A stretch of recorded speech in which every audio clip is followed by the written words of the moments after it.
Hello and welcome to ThePrint. Today I shall be speaking to you on the importance of combat intelligence. After the Yom Kippur War of 1973, the Israelis created a Red Team to challenge assessments and options made by the intelligence community. This has been necessitated by the fact that in late September or early October 73, while reports existed of large-scale Arab troop movements, these were discounted as inconsequential, leading to the Israelis being taken by surprise when the Arab forces launched attacks on multiple fronts on 6th October that year. To prevent a recurrence of such an intelligence failure, an organization called the Ibcha Mistabra was created. Roughly translated, it means, on the contrary, the reality appears otherwise, referring to the fact that there can be multiple versions of the truth of how things seem and how they really are. A sort of devil's advocate, so to speak. In the context of the attacks launched by Hamas on 7 October this year, it appears that, after 50 years, Israel has ignored lessons from the past. While the attack itself is tragic and totally condemnable, the fact is that history repeats itself, more so if the lessons learnt are forgotten. Nations faced with threats from inimical neighbors prepare strong defensive lines, be it in the form of fences, walls, or interconnected strong points like France's Maginot Line, built to stave off Nazi Germany in the 1930s. However, as R. Prasannan points out in his editorial in The Week, Eyeless Across Gaza, all such defensive lines have invariably been breached. These defensive lines have always been breached through the millennia because domes and fences build a false sense of security. While many studies will be carried out to analyze the cause of Israel's catastrophic failure, what will stand out starkly is the over-reliance on technology at the cost of human intelligence. The Hamas attack not only breached a physical barrier, but also a technological Maginot Line that failed to stand up to the test. Technology has always been at the forefront of warfare, especially when it comes to knowing what lies on the other side of the hill. From climbing the nearest tall tree or water tower to aerial platforms like balloons and aircraft to eavesdropping on the airwaves, the effort has always been to assess the adversary's strength, dispositions, and intentions. While the first two, amounting to capability, are straightforward and comparatively easy to assess, it is not the same when it comes to intention, which can change depending on a variety of factors. For the former, one can rely almost exclusively on technology to collect and analyze the data, but the latter will remain the jurisdiction of the person or organization. Technology can assist in providing viable options, but can never supplant the human in the loop.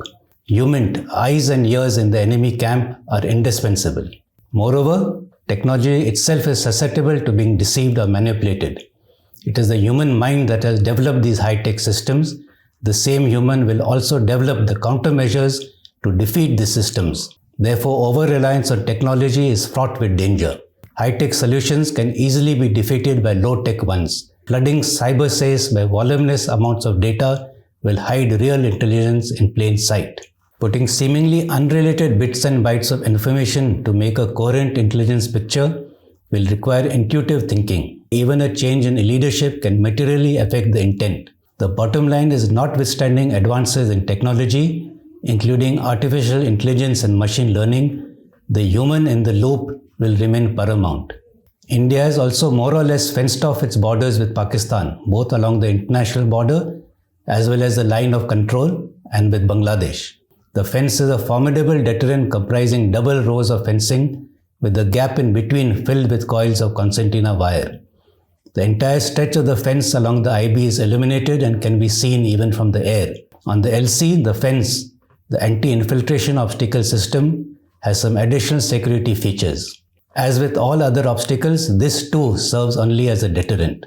Smugglers and other anti-national elements routinely dig tunnels under the fence, particularly in the plains of Jammu and Kashmir and Punjab.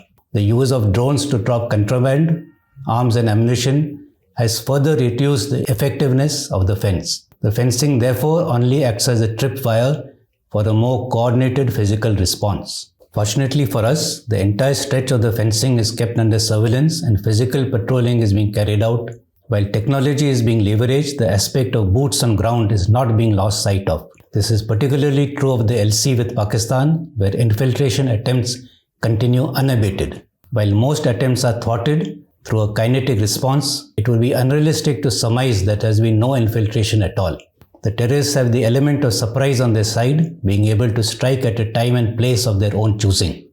The security forces, on the other hand, must secure every inch of not only the border, but also the hinterland, and are therefore severely disadvantaged. The key to foiling terrorist attacks, therefore, lies in a good intelligence network based on human on both sides of the border. A word of caution, though, is necessary. Many times, some information is reported by different agencies to the multi-agency center, thereby giving it a sense of credibility. However, that input may have been given to these agencies by the same source. Since intelligence agencies never disclose their sources, it may result in the creation of an incorrect assessment. Similarly, if some important information that eluded others is reported by one agency, there is a tendency to discount that valuable input on account of rivalry. Therefore, close coordination is required at all levels from the tactical to the strategic to ensure that no detail, however insignificant, gets overlooked. Occasionally, it is that insignificant piece of information that holds the key and makes all the other pieces of the puzzle fall into place. Perhaps it is time for us to have our own version of Ipcha Mistabra, Vastavikta, as mitigation against groupthink over and above the existing MAC. The truth is out there. This is General Naravane for ThePrint.